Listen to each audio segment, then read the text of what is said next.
Hi, everybody. I'm Hillary Atkin from the Atkin Report, and I'm thrilled to welcome Irene Bedard. Irene, how are you doing? I am well. I'm well in these times, and that is a blessing in itself. So, how are you doing?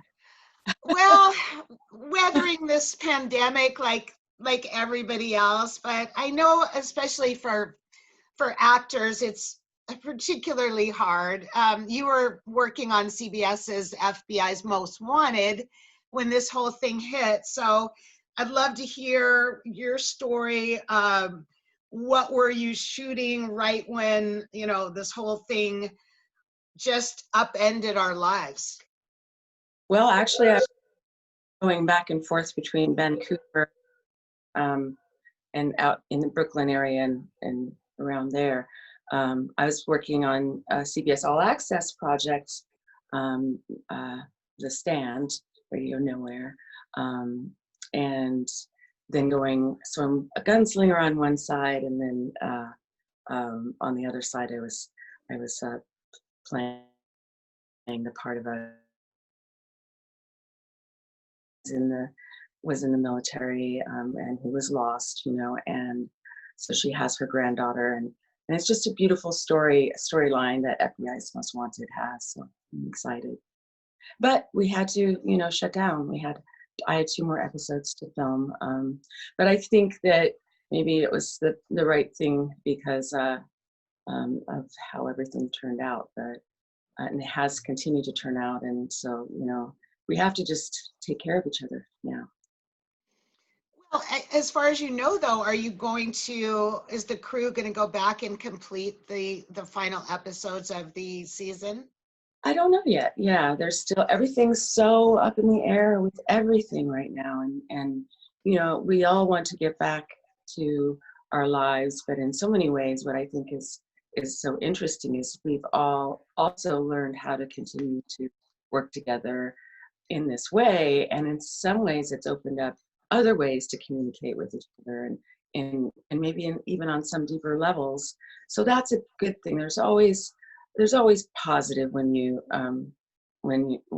are faced with um, the hardships and problems. I mean, those challenges are put there because we're meant to learn something. That's what this life is for. So yeah, I think we've learned to spend more time cooking. We've learned to um, consider more about our health and well-being, and we've learned different ways to be able to send love to one another, um, and we've hopefully learned to move forward in some way right now, because there are so many ways to burn bridges, and we have to just start thinking of ways to build bridges to one another, because it's the best thing we can do. Another thing that's though great is all the creatures are loving it. All the Yeah.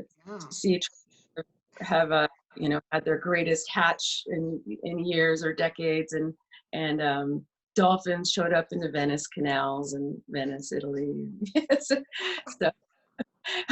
smog has been removed from a lot of the cities, but we're coming back to it, and I just think maybe we need to reconsider how we function in society and how we can make it more viable for everyone, because we've been able to continue to work and have time with our families and friends in different ways.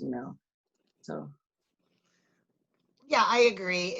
I think things will be different moving forward. I think we're learning a lot that we can put into our future lives. But if you will permit me to go back into the past, let's flash back to 1995. You knew this was coming. oh, yeah. When you were the voice of Pocahontas in the landmark Disney film, I want to hear about your experiences on that movie. Wow, I mean, there, but um when that happened, I should say, when the premiere happened in Central Park, which was 110,000 people, on in the middle of June, and June 10th, I think, was the day. it was these huge stages. They flew my brothers in from Alaska as a surprise to my little brothers, and so that they could be there at the premiere, and put them up in the Four Seasons, and they showed up at my front door to surprise me, and they had a police brigade to take me through, through to get there because of the crowds were so big, and it was just beyond anything you could even think of. And Judy Kuhn, it's just, and then on top of it, right, there's, at the beginning of the film, they're coming across the Great Water, right, and they're in their big tall ships, and they're tossed around, and then there's a big storm. Well, the sky opened up and started raining, and you're like, and we're outside in Central Park, and we're, oh no, what's going to happen?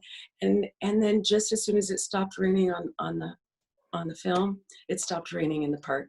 It was like some kind of Disney, magic fairy dust or something that he sent down from heaven. Who knows? I was like, wow, that must have been quite a moment for everybody that made such a big impression. But what's it, then, gosh, just a couple of years ago, you voiced Pocahontas again in Ralph Breaks the Internet. So yeah.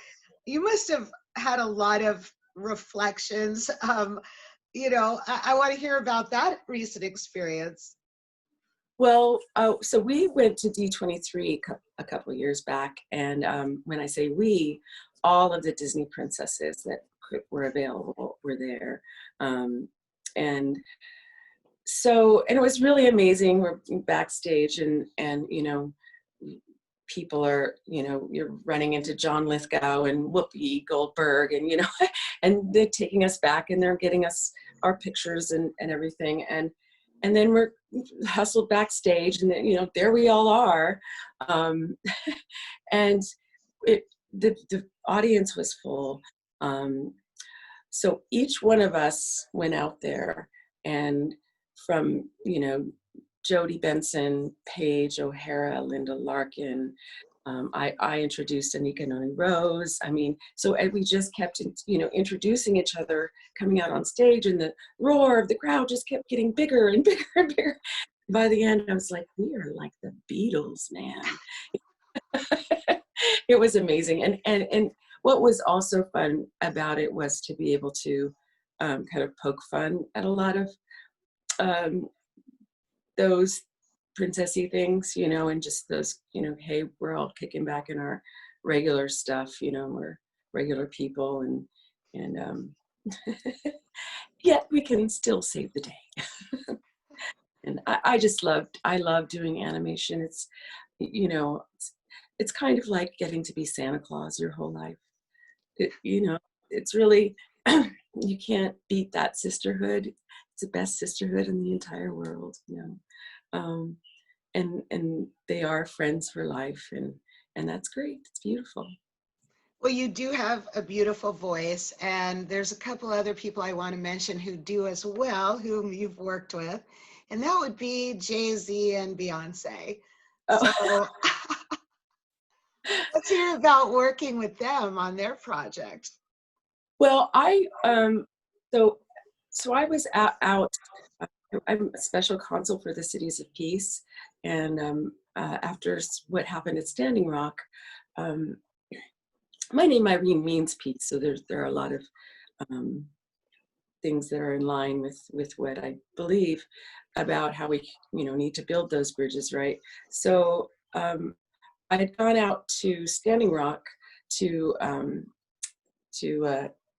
ask permission of Arvo Looking Horse, who started World Peace and Prayer Day at the United Nations, and then some of the elders at Standing Rock, along with some of my cohorts here, and so I'm out there, and we still have one more meeting. We're supposed to go meet the women, and I get this call from my agent saying, "So Ava DuVernay would really love it if you could come to do this project, like tomorrow." Okay. I had had heard about it, but it just was like the untitled Ava DuVernay project, and we didn't know what it was, and it was very secretive, and so basically getting there and realizing what her vision for the whole thing was just amazing, and that she really wanted for that presence for each one of us, just to like put in that presence that was something just different, and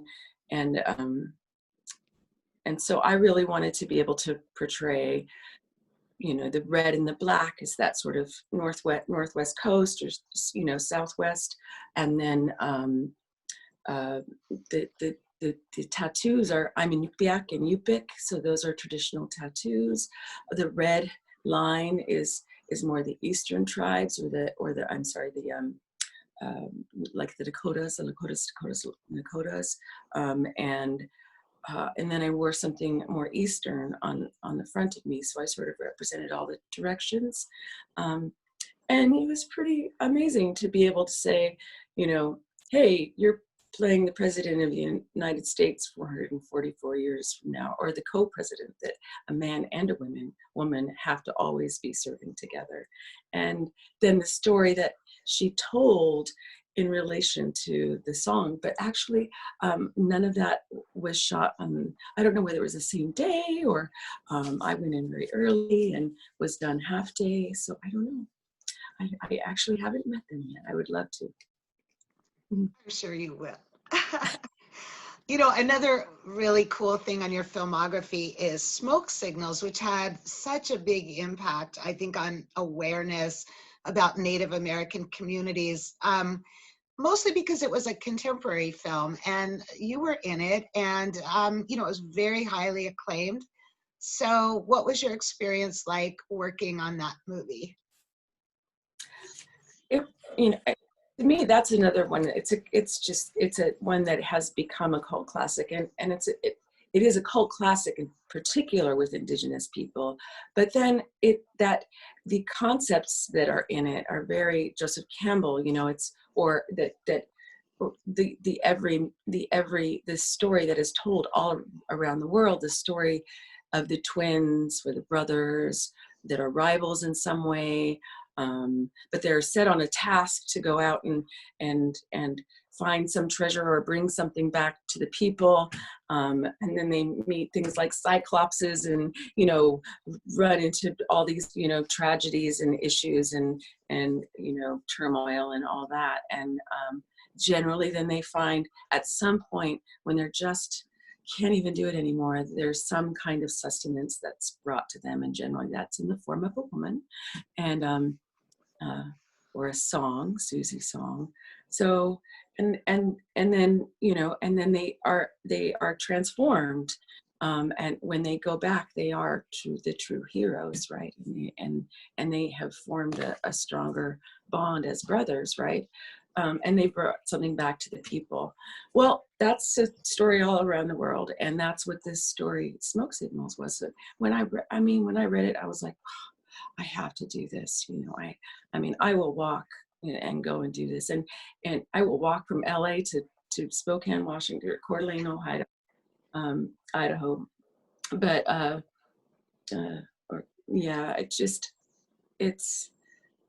it was just a piece really too, because it was Native directed and mostly Native cast, and it just, there was a sense of you could throw yourself into it without having to feel so much like you had to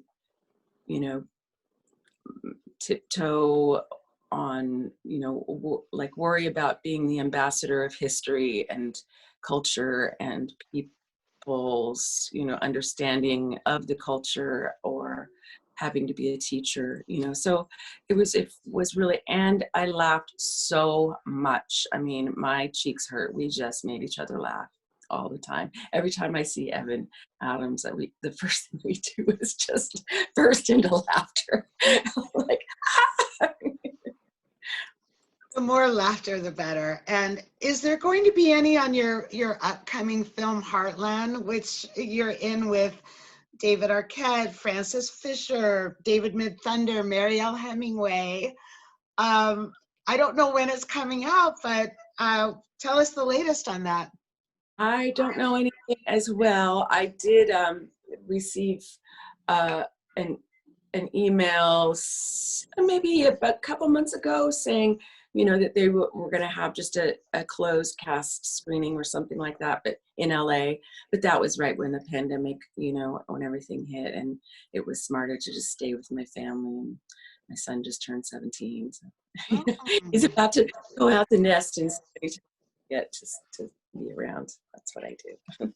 Well, what about the film The Harbinger, which you're also executive producing? What's the status on that?